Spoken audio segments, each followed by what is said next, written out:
మన తండ్రి అయిన దేవునికి, మన రక్షకుడైన యేసుక్రీస్తు ప్రభువుకు, పరిశుద్ధాత్మ దేవునికి వందనాలు స్తోత్రాలు చెల్లించుకుంటూ, దేవుడి దినమందు మనకిచ్చిన వాక్యము యోబు గ్రంథము 33వ అధ్యాయము 26వ వచనం చదువుకున్నాం.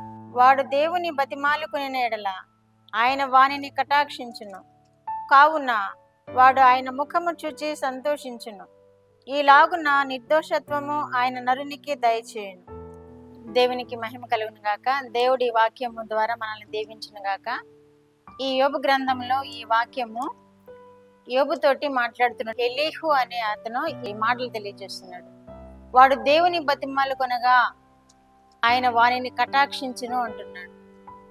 మనము దేవుని బతిమాలుకుంటే ఆయన మనల్ని కటాక్షిస్తాడని మరి ఒకసారి ఈయన గుర్తు చేస్తున్నాడు. అంతకుముందు యోబు ముగ్గురు స్నేహితులు మాట్లాడారు, వారు ఇంకా విరమించుకున్నారు. ఇంకా మనం ఏబుతో మాట్లాడలేములే అని విరమించుకున్నారు. కానీ వారి తర్వాత ఈ ఎలీహు అనే వ్యక్తి వచ్చి యోబుతో ఈ విధంగా మాట్లాడుతున్నాడు. వాడు దేవుని బతిమాలుకున్న ఎడల ఆయన వానిని కటాక్షించును అంటున్నాడు. ఎవరైనా మనము దేవుని బతిమాలుకుంటే దేవుడు మన ఎడల కటాక్షం చూపుతాడని ఈ వాక్యం మనకు తెలియజేస్తుంది. మన ఎడల దయ చూపుతాడని దేవుడు ఈ వాక్యం ద్వారా మనం తెలుసుకోగలుగుతున్నాం. మనము బతిమలాడుకోవాలి అని ఈ వాక్యం మనకు తెలియజేస్తుంది. బతిమలాడుకుంటే వాని ఎడల దేవుడు కటాక్షము చూపును అంటున్నాడు. కటాక్షం చూపిస్తాడు మనల్ని. మనం అడగకపోతే ఏమీ దొరకదు.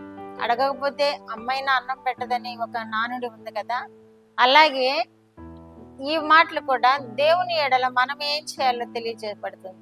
దేవుడు ఎలా కటాక్షం ఉంచగలడు అంటే ఆయన బ్రతిమలాడుకోవాలి, ఆయనను వేడుకోవాలి. మన అవసరతలను తీర్చబడడానికి, మన అక్కర్లను తీర్చబడడానికి, మనకు ఆహారం కలగడానికి, మనకు వస్త్రం కలగడానికి, మనకు లేమి నుండి విడుదల పొందడానికి, మన అవసరతలు తీర్చబడడానికి మన దేవుణ్ణి అడిగినప్పుడు ఆయన మన ఎడల కటాక్షం ఉంచే దేవుడు అని వాక్యం ద్వారా మనం తెలుసుకోగలుగుతున్నాం. కావున వాడు ఆయన ముఖము చూచి సంతోషించును అంటున్నాడు. దేవుని ముఖము మనము చూస్తాము అంటున్నాడు ఇక్కడ. ఆయనను బ్రతిమలాడుకున్నప్పుడు ఆయన ముఖము చూస్తాం. ఎప్పుడు అంటే తరువాత కాలంలో ఆయనతో మనం ఉండినప్పుడు ఆయన ముఖము చూస్తాము అంటున్నాడు. ముఖము చూచి సంతోషించును అని ఈయన తెలియచేస్తున్నాడు. ఆయన నిర్దోషత్వం నరునికి దయచేయును అంటున్నాడు. ఎప్పుడు అంటే ఆయనను బ్రతిమలాడుకున్నప్పుడు, ఆయనని వేడుకున్నప్పుడు మనల్ని కటాక్షించి నిర్దోషత్వం మనకు చూపించును అంటున్నాడు. మనల్ని నిర్దోషులుగా చేస్తాడు. అప్పుడు మనం దేవుని ముఖం చూసేవారముగా ఉంటాం. మనం ఎప్పుడైతే నిర్దోషత్వము కలిగి ఉన్నామో అప్పుడు దేవునితో సహవాసం చేసేవారముగా ఉంటాం. కాబట్టి దేవుని ముఖము చూచును అంటున్నాడు ఇక్కడ. కాబట్టి మనము దేవుని బ్రతిమలాడుకుందాము, దేవుణ్ణి వేడుకుందాము, మన అక్కర్లను కొరకు దేవుని వేడుకుందాము, మన అవసరతల కొరకు దేవుని వేడుకుందాము, మన పాప క్షమాపణ కొరకు దేవుని వేడుకుందాం. మనల్ని కటాక్షించి దేవుడు మనల్ని రక్షించే దేవుడుగా ఉన్నాడని వాక్యం ద్వారా మనం తెలుసుకోగలుగుతున్నాం. యెషయా గ్రంథము 37వ అధ్యాయము 17వ వచనంలో కూడా మిక్కుటమైన ఆయాసము నాకు నెమ్మది కలుగుటకు కారణమయ్యాను అంటున్నాడు. మిక్కుటమైన ఆయాసము ఎప్పుడు కలుగుతుంది అంటే మనకి ఏదైనా బాగున్నప్పుడు, మిక్కుటమైన ఆయాసం కలిగినప్పుడు, మనము దేవుణ్ణి వేడుకున్నప్పుడు నెమ్మది మనకు కలిగే అవకాశం ఉంది అని వాక్యం ద్వారా మనము తెలుసుకోగలుగుతాం. నెమ్మది కలుగుతుంది. దేవుని ఎడల మనము నిరీక్షణ కలిగి ఉన్నప్పుడు ఎంతటి మిక్కుటమైన ఆయాసమైనను మనకి నెమ్మది కలుగు చేసే దేవుడుగా ఉన్నాడని ఈ వాక్యం మనకు తెలియజేస్తుంది. నీ ప్రేమ చేత నా ప్రాణమును నాశనమును గోతి నుండి విడిపించితివి అంటున్నాడు.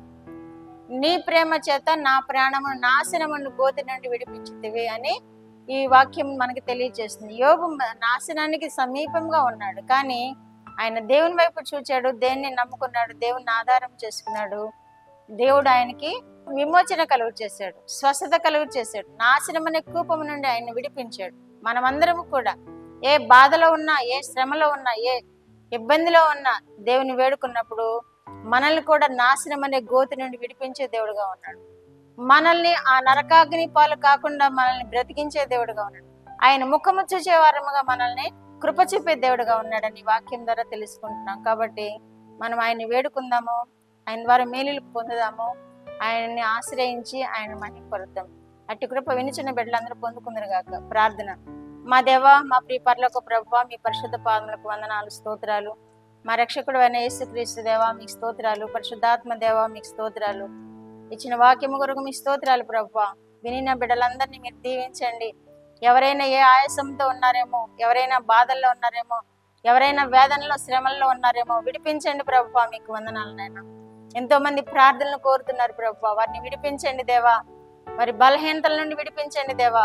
వారిని రక్షించండి దేవా, వారిని కాపాడండి దేవా, మీకు స్తోత్రములు.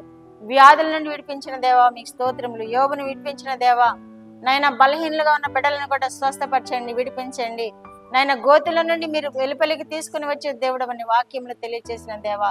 దేవా నాయన, గోతి వంటి శ్రమ ఏదైనా ఉన్నప్పుడు, గోతి వంటి వ్యాధి ఏదైనా ఉన్నప్పుడు ప్రభువా, వారిని వెలుపలికి రప్పించండి, స్వస్థపరచండి, కుటుంబాలను ఆశీర్వదించండి. యవన బిడ్డలను మీరు దీవించండి. వివాహం కొరకు ఎదురు చూస్తున్న బిడ్డలను వారు కోరుకున్న మన వ్యక్తులతో నాయన వివాహం జరిపించి మహిమ పొందండి నాయన. మా ప్రార్థనలు ఆలకించినందుకు మీకు స్తోత్రాలు చెల్లించుకుంటూ యేసుక్రీస్తు వారి పేరిట ఈ మనవులు మీ పాదముల యొద్ద వేడుకుంటున్నాను పరమ తండ్రి. ఆమేన్.